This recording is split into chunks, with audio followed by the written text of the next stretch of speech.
Welcome back to California Edition. I'm Brad Pomerance. We are joined by Tommy Gong. He is the assistant clerk recorder in San Luis Obispo County. I love when you bring props. You brought us screen grabs, which to me is a prop.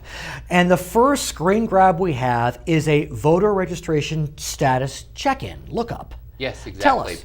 What we're doing now is we're engaging more of the internet services for the public to be able to find certain statuses that they would normally call us about. So in this case, they can look up their voter registration status. They'll know that they're registered. They'll know that which party that they're registered with and the districts that they reside in. Right. And I presume that through the lookup, you can then maybe change your registration, change your party registration, because we can register online now, correct? Yes, you can register online. So that's a perfect segue into that, so that if they recognize that they're not with the party that they desire to be with, they can re-register online, right. And that data comes straight to us.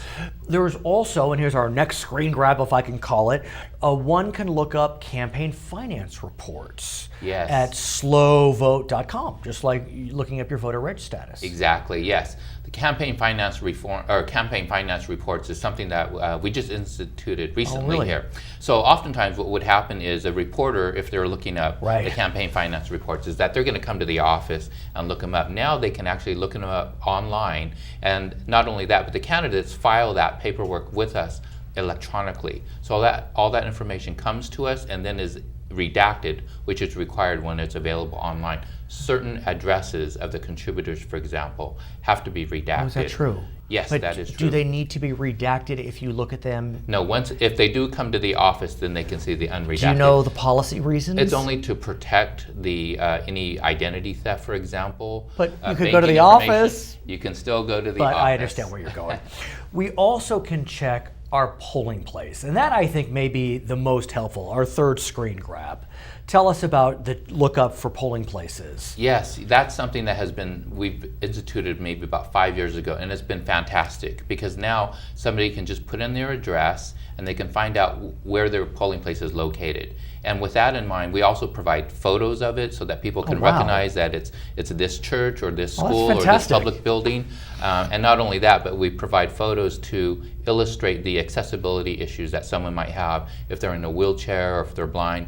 How they might access the building alternatively instead of steps that they'd go around for a round. In some ways it begs the question though, because San Luis County, for example, I think you live in North County, but you work in San Luis. Yes. What if on election day you get stuck at work? I would think you should be able to just go to a polling place in San Luis and vote. But no, you need to go back to, I think it's Atascadero, to vote. Right. Can we look at a reform on that front? I mean, as long as you're in the county. You know, some of that is actually happening in other states right now. So in particular, the state of Colorado, they have what they call vote centers.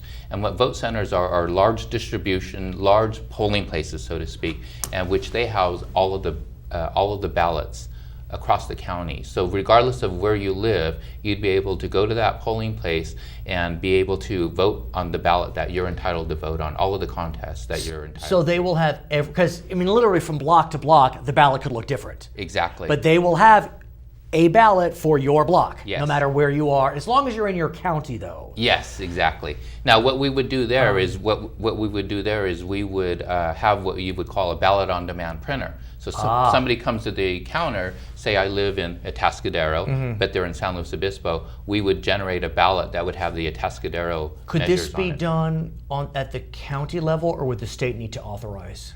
The state would need to authorize changes that would take place at the polling place so that we would be able to more heavily consolidate. He is Tommy Gong. I'm Brad Pomerance. It's California Edition. Back to HLN.